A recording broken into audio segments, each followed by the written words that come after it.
क्यों Israel Gaza पट्टी में हमलों का सिलसिला जारी रख रहा है? क्यों दोनों देशों में से कोई भी झुकने के लिए तैयार नहीं है? क्या वजह रही है कि इजराइल ने अपने ही सैनिकों को मौत के घाट उतार दिया?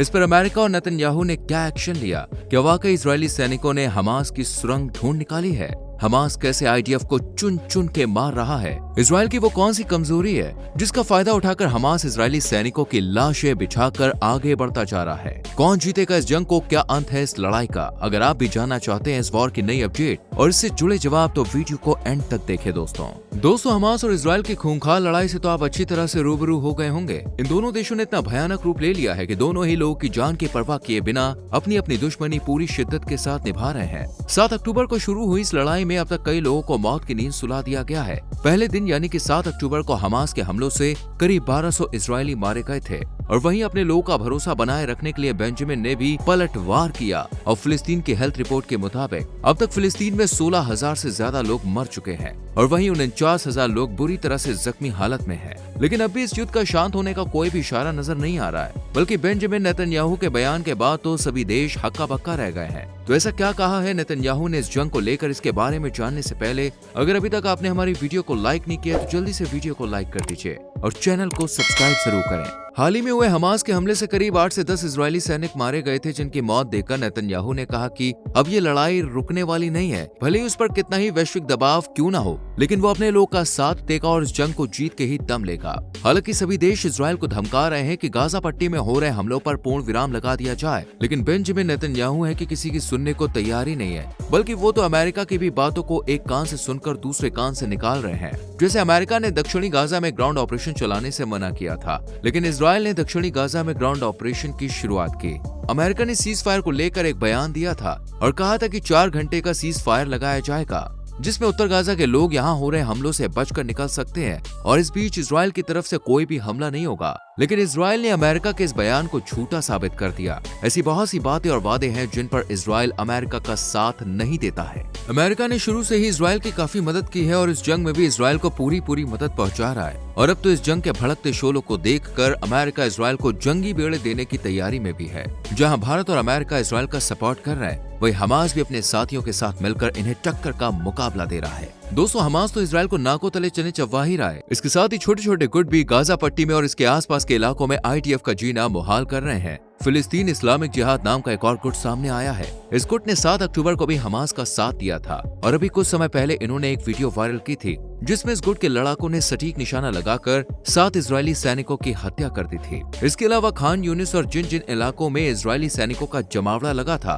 उन इलाकों को निशाना बनाकर इन लड़ाकों ने वहां से इजरायली सैनिकों का नामो निशान मिटाने की तैयारी शुरू कर दी है और एक के बाद एक लगातार हमले किए, जिनसे इजरायली फौजी अलग अलग दिशा में पट गए और यही इनकी सबसे बड़ी कमजोरी साबित हुई। अब तो हमास के लड़ाकों का डर इस कदर इजरायली फौजियों के दिल में बैठ गया है कि ये एक साथ गुट बनाकर कहीं भी हमला नहीं कर रहे, बल्कि अलग अलग होकर छुपते छुपाते हमास के ठिकानों और लड़ाकों का पता लगा रहे हैं। इसी बीच इजरायली सैनिकों ने अपने ही 3 सैनिकों को भी मार दिया है। जब ये खबर तेजी से फैली तो इस पर इजरायली प्रधानमंत्री बेंजामिन नेतन्याहू से लेकर अमेरिका तक ने दुख जताया है।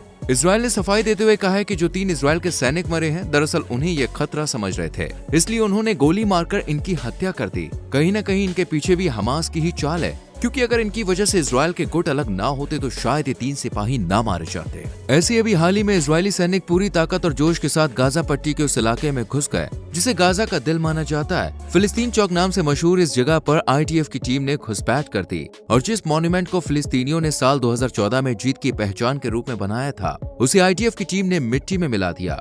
इस हमले के बाद इजरायली सैनिकों ने एक वीडियो भी वायरल की जिसमें इजरायली सैनिकों ने दावा किया है गाजा के दिल यानी फिलिस्तीनी चौक तक पहुंच चुके हैं और जल्द ही पूरा गाजा हमारे अंडर में होगा। पूरे नॉर्थ गाजा में आईडीएफ ने अपना कब्जा जमा लिया है। लेकिन दोस्तों क्या इतना आसान है हमास के लड़ाकों के रहते गाजा पट्टी को अपने नाम करना? बिल्कुल भी नहीं। अल-कासम के जो लड़ाके हैं उन्होंने इजरायल की इस गुस्ताखी को देखकर अपनी ताकत का जवाब दिया है और एक G9R कैटरपिलर बुलडोजर को अपना निशाना बना लिया और इजरायल और पूरी दुनिया को दिखाने के लिए अल-कासम के लड़ाकों ने एक वीडियो भी शेयर की जिसमें हम साफ देख सकते हैं कैसे इजरायली बुलडोजर की धज्जियां उड़ गई हैं। इस हमले को देखने के बाद तो ये समझ में आ गया है कि अगर इजरायल उसे नुकसान पहुंचाएगा तो हमास के लड़ाके और उसके साथी भी चुप नहीं बैठेंगे।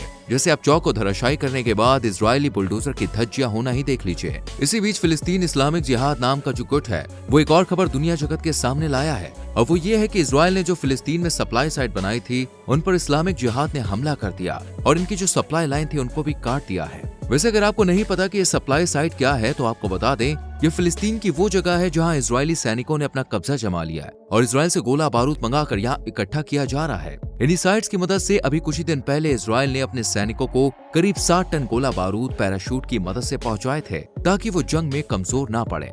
जब ये बात हमास के लड़ाकों को पता चली तो इन्होंने इसे भी अपना टारगेट बना लिया और सप्लाई चेन को काफी नुकसान पहुंचाया ताकि किसी भी तरह की मदद IDF की टीम को ना मिल सके। ऐसी हाल ही में हमास के लड़ाकों और अल कुद्स गुट ने सप्लाई साइट को फिर से निशाना बनाया और मिसाइल से ऐसा हमला किया कि जितने भी हथियार गोला बारूद थे वो सब राख बन गए। हमास ने अब इनकी कमजोरी देख ली है, इसलिए वो एक के बाद एक सप्लाई चेन को नुकसान पहुंचा रहा है जिससे इजरायली सैनिकों तक कोई भी हथियार या खाना पानी ना पहुंच पाए और ये दुश्मन के सामने जल्द ही अपने घुटने टेक दे। और अगर ऐसी ही सप्लाई साइट्स टारगेट होती रही तो जल्द ही हमास का ये सपना हकीकत में बदल जाएगा और इजरायली सैनिक इस जंग में हार जाएंगे। दोस्तों, हमास के लड़ाकों और अल कुद्स के लड़ाके बड़े ही चालाकी से प्लान बनाकर एक एक कदम इस जंग में आगे बढ़ा रहे हैं। वो दुश्मन को हराने के लिए न सिर्फ उसके वीक पॉइंट पकड़ रहे हैं बल्कि कम बजट के हथियार इस्तेमाल कर उनका नामो निशान भी मिटा रहे हैं। हमास गोली की बौछार करने से ज्यादा गोला बारूद से दुश्मन की धज्जियां उड़ाने में यकीन रखता है और गोला बारूद का हमला भी तभी करता है जब IDF की टीम एक साथ गुट बनाकर खड़ी हो, क्योंकि ज्यादा लोगों में मरने के चांसेस ज्यादा हैं।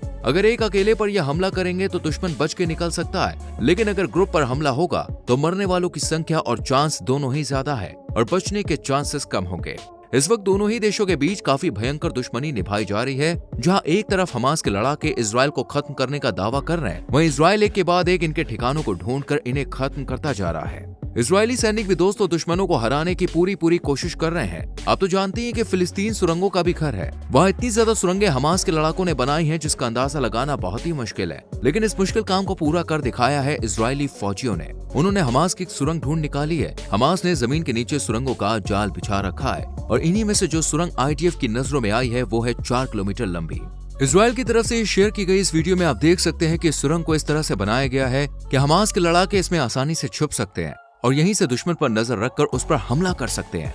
देखा जाए तो ये कहना बिल्कुल भी गलत नहीं है कि अगर हमास शेर है तो इजरायल भी सवा शेर है। दोनों एक दूसरे की चालों को समझकर जंग में आगे बढ़ते जा रहे हैं और वक्त के साथ ये लड़ाई रुकने के बजाय और ज्यादा भयंकर होती जा रही है। वैसे आपको क्या लगता है, क्या होगा इस वॉर का अंत? अपनी राय कमेंट सेक्शन में लिख के जरूर बताएं। इस देखिए, जंग से सिर्फ और सिर्फ नुकसान होता है दोस्तों, इससे कभी किसी का भला नहीं हुआ है। कोई अपनी माँ को खोता है, कोई बाप को, कोई पूरे परिवार को। वक्त के संग सब आगे बढ़ जाते हैं, लेकिन जो जख्म जिसको मिला है वो कभी भी भर नहीं पाता है। हम तो ये कहेंगे जंग कहीं ना हो, पूरी दुनिया में अमन हो, शांति हो, चैन हो, सब लोग हंसी खुशी जिए। 4 दिन की जिंदगी है, भाईचारे के संग जिए और शायद इसी में इंसानियत की भलाई है। वाला आपकी क्या राय है जरूर लिखिएगा। हमारी वीडियो को लाइक करके शेयर भी कीजिएगा दोस्तों, और संग में आने वाली वीडियोस को देखने के लिए आपको छोटा सा काम करना है, चैनल को सब्सक्राइब कीजिए और बेल आइकॉन प्रेस करें, जिससे आने वाली वीडियोस आपसे कभी भी मिस ना हो और सारी अपडेट्स आपको मिलती रहे। अपना ख्याल रखिए, मिलते हैं अगली वीडियो में। Till then, bye bye, take care.